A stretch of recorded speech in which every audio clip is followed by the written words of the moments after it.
Zapotal from Ecuador, from Soukiki, 5 kilos.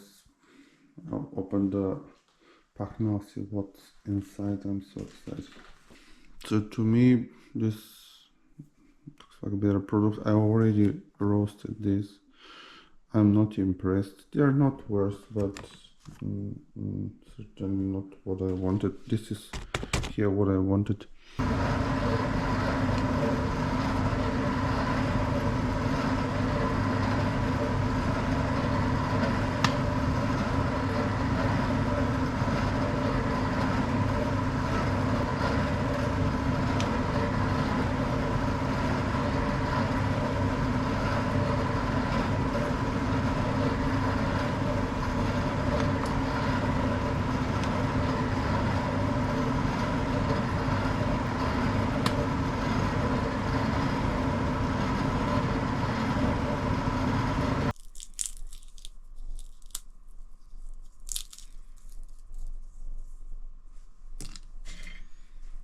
Okay, just a few words from me with regards to lessons learned from roasting cacao beans, in particular the Zapotal beans. So I don't have great experience in roasting, just a few times, but what I learned myself now after roasting how many batches? 4 or 5. So what I learned is that the roast matters a lot for the taste and the texture of the chocolates and the cacao beans itself. I watched several videos before that with regards to roasting of cacao beans, and they weren't from semi-professional roasters of cacao, okay? And they were saying, well, it doesn't really matter. You can roast it more or less. It doesn't really matter. It matters, okay? It matters a lot. With regards to the taste, it's similar to coffee, of course. The less you roast, you get. First, you need to roast it to be roasted well enough. Skins can come off easily. But then you have light roast, you have medium roast, you have dark roast. It's the same, okay? And the taste changes a lot, as well as the texture. So what I discovered for the Zapotal beans, I made 2 roasts of this particular type of beans, 800 grams each. The first one I roasted 2 minutes after first crack, and then I left it in the Behmor for the cooling to complete. The second one I roasted for 1 minute after first crack. The top temperature in the first case was 235 Celsius. In the second case was about 227, I think.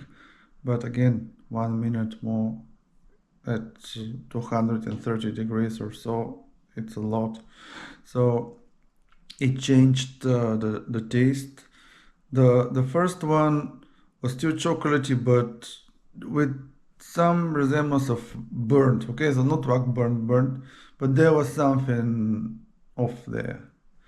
It's still, you say, okay, it's a really interesting chocolate, but comparing to the second one was worse. So the second one is really great chocolate flavor. Okay, nothing wrong. You can't find nothing wrong with it, really. No bitterness, no funky flavors. It's just great chocolate taste. Okay, and with regards to the texture, the one that I roasted more was more oily, like on the touch, easier to melt. So to me, 1 minute after first crack, probably something like light roast, Siju roasts on cacao. You probably don't have this term, but something there. It works really, really well. And this will be my starting point from now on. My gold standard, at least for the Zapotal beans. Hi everyone, my chocolate factory is ready to roll. What I have today is Zapotal beans, which look at them, beautiful. Oh yeah, they smell fantastic. So I roasted them this time 1 minute after first crack, so less, which I guess city roast. City roast. Yeah, basically the roast for roasting coffee kind of applied to cacao as well. I think this one, well, it smells fantastic. It smells better than when I roasted them for 2 minutes. But anyway, my cacao factory is ready to transform them into chocolate. I think I've prepared everything that I need, which is obviously the Vitamix, dry, no water in it, the tamper, right, the lid. This is for the tempering. I just need to add cold water to it. Everything is dry. This one then to transfer the chocolate into the molds. I will heat it up just a little bit to be warm when I do that. I have my molds ready this time, 3 of them. These 2 I got from eBay, used. This one's new, from Amazon, and this one is for the excess from TK Maxx. That's for ice. It makes very little cubes, which are like taster cubes, 0.7 grams each. I have a little bit of coffee left, and I think I have everything. I can go ahead.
My chocolate is cooling down outside. I'll give it half an hour. I'm not in a hurry. I'll try my hot chocolate now. See, I just put one more program here on this thing to heat it up. Look, that's hot chocolate, okay? The real deal. You see? That's it. The real deal. What does it have? Organic Oatly Barista. This one, okay? Which contains what? Water, oats, and rapeseed oil. Salt and potassium carbonate. That's it. Plus my chocolate. That's it. No sugar, nothing. Quick feedback. Trying this one. Oh yeah. Oh yeah. I've cleaned out the kitchen. Here is the leftover chocolate I've got. Okay, so will be enough for maybe 1-2 hot chocolates. Let's check it out. What's happening here? Time to harvest the chocolate. Okay.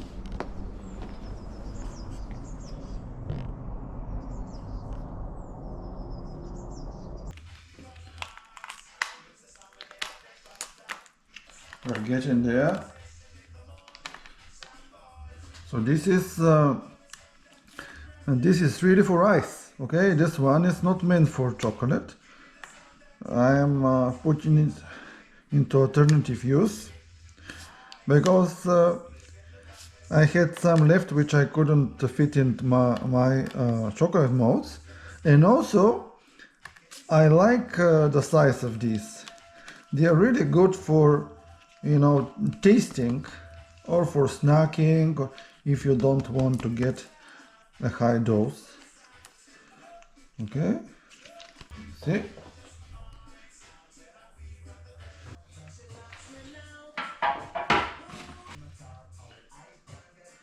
You see this thing?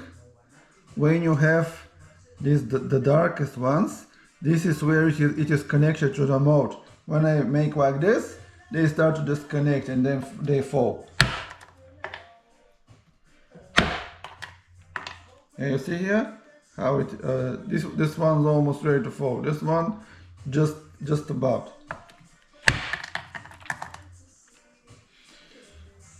This is my chocolate. See how it looks.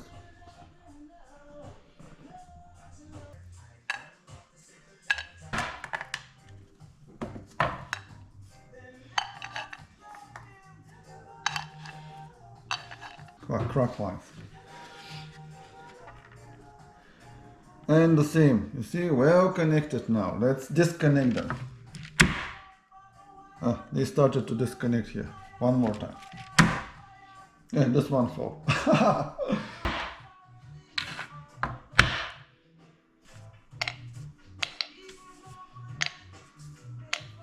From my cacao beans Zapotal, the back I've got chocolates, little chocolate cubes, some leftovers for hot chocolate, and one hot chocolate. Well, there was one half of another one which I drank. So that's all. And I'm going to put all these chocolates here back in the back. There we go.